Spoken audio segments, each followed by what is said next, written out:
Oh shit, a viral Bitcoin video has indeed popped up on the internet. That's truly astonishing the world, and especially should make every Bitcoin critic think and ponder, because there are still a lot of people who neither understand our money system. You're still open to technologies like Bitcoin here. On the internet, this video is also titled as the best money video that ever existed. The best explanation of how and where our money comes from. The video is especially explosive because it addresses the fact that in the last 40 years, the population in the US has grown by 50%, but the money supply has skyrocketed by 2,000%. That's crazy. This explanation makes it very clear how we're being led around by the nose here. And basically here with our money, with our purchasing power, basically. Some weird things are being funded, but the money isn't reaching us. The standard of living is getting harder and harder. And that's why a US citizen totally flipped out here. He was in his car. Totally lost it. But he didn't just flip out randomly. He laid the facts on the table. He really made it clear why Bitcoin is the tool here that can help us here. On the other hand, he also clearly exposed the Ponzi scheme, the corrupt system that we have now exposed. I'm going to show you the clip, and then I'll give you my take on it afterward, because this is super sensitive. We're going to check out the clip in just a moment. But first, we really need to address a Bitcoin critic, Peter Schiff, because it's almost like a response to what Peter Schiff is ultimately revealing here. Peter Schiff is criticizing Bitcoin here. As soon as it becomes clear that the US government isn't going to buy, so they're not going to buy any Bitcoin here. Those who bought in hope will get ahead of the purchase. Selling. So a lot of people are going to be really disappointed. If the Bitcoin reserve doesn't come, everyone will sell their Bitcoin, blah, blah, blah. He says here, Saylor will then be forced to accelerate his leveraged Bitcoin purchases to prevent the crash. But that's just going to delay the crash until MicroStrategy eventually crashes completely. So he's basically saying that you're building Ponzi schemes, like how MicroStrategy and Michael Saylor have to keep buying more Bitcoin because people are losing trust. And if MicroStrategy doesn't keep pumping more money in here, then the Ponzi scheme just collapses. That's a really, really strange logic here from Peter Schiff, but it also shows that Bitcoin isn't fundamentally understood here. And now this guy comes along, completely hopeless, escalating in his car, explains where the problems in the monetary system are. And then it becomes very clear that Peter Schiff's criticism here is completely irrelevant, because Bitcoin fixes fundamental things here that go even deeper than this. There were 230 million people in America splitting $1.6 trillion in our economy. Today, more than 40 years later, there's 341 million people and $21.6 trillion in our M2 money supply. So tell me why there's 20 times more money and only 50% more people. There's 50% more people and 2,000% more money. Technically speaking, there's 10 times more money per person in America than there was just 40 years ago. So why does everyone feel 10 times broken? This can make you really angry. If you understand this here, how our money system ultimately works. And he's not really saying much about what's happening here. He's just asking questions. And he's just asking around, how can it be that we have 50% more people, but at the same time, the money supply has expanded by 2,000%? That just doesn't add up. That means we now suddenly have 10 times more units of money per person than we used to have at some point in the past. The trend keeps rising. So it's about the relationship of people in relation to the money supply.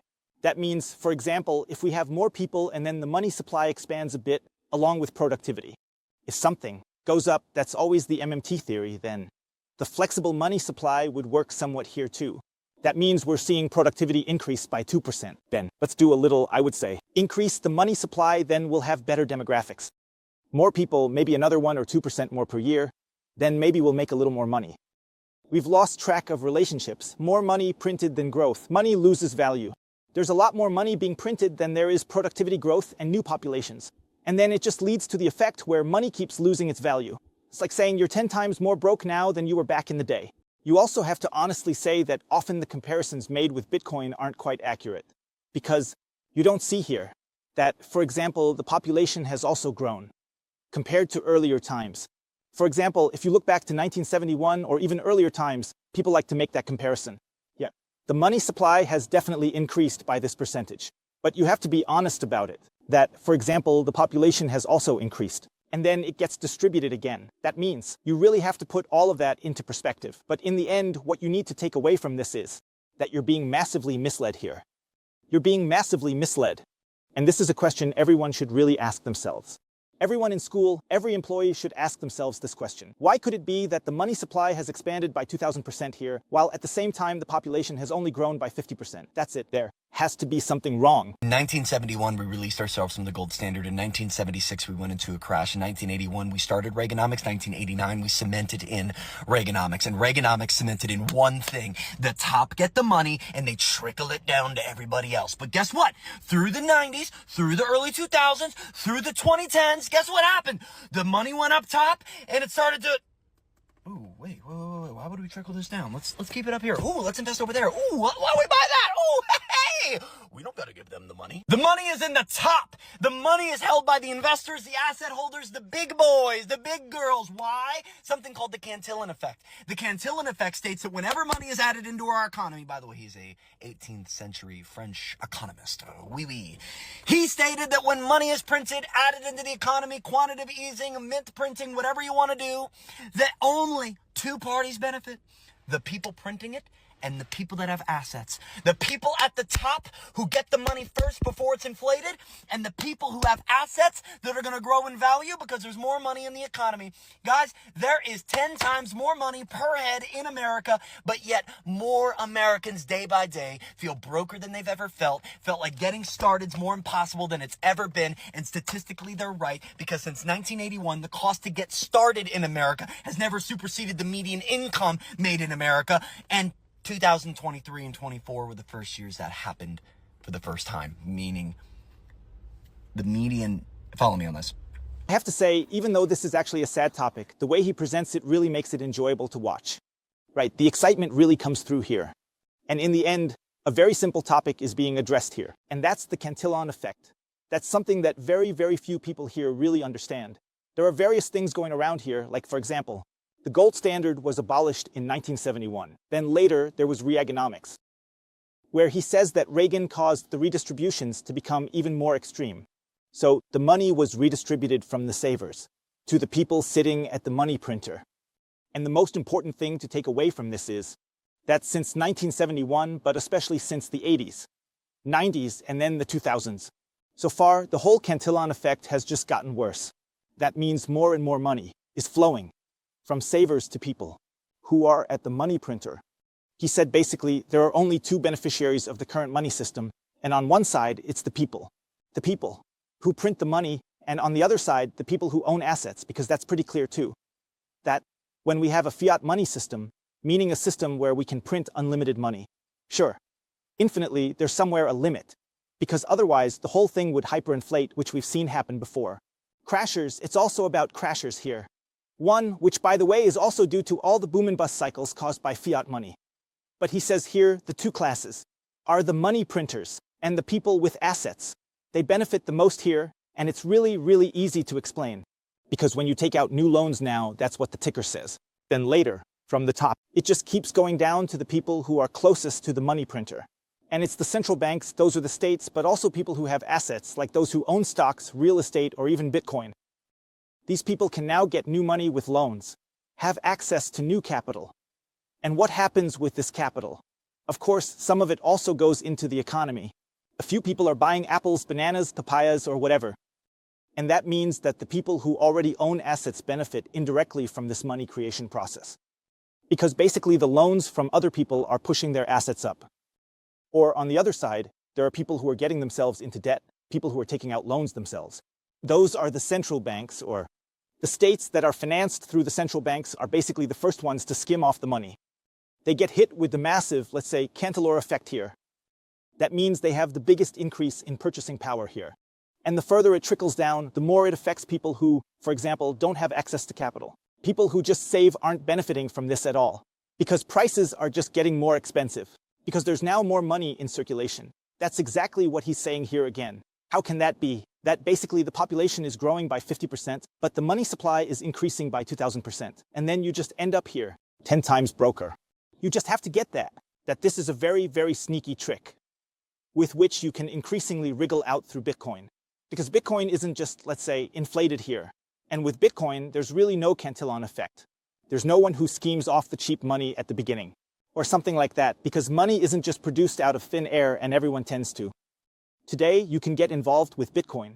Everyone could have gotten involved with Bitcoin about 15 years ago. And not just anyone can simply inflate the money supply. Let's say inflate because Bitcoin has a fixed cap here and Bitcoin does not. It can be expanded beyond the 21 million limit here. Of course, you could say, okay, early investors benefited more than later investors. But that's just something different than here. The Cantillon effect, where basically the profit comes from creating debt, from external capital. With Bitcoin, it's different. So basically, that's the reward for saving. That means with Bitcoin, saving pays off, and with fiat money, going into debt pays off. Because the loan is becoming less and less valuable. But the savings are also becoming less valuable. And with Bitcoin, it's the other way around. The savings keep gaining value over time. And the loan, for example, that's denominated in Bitcoin it basically becomes harder and harder to pay off. That means with Bitcoin, it's going to flip 180 degrees. That basically means that getting credit financing becomes really, really difficult. On the other hand, saving is a whole lot easier. And with fiat money, it's the other way around. Saving is really tough.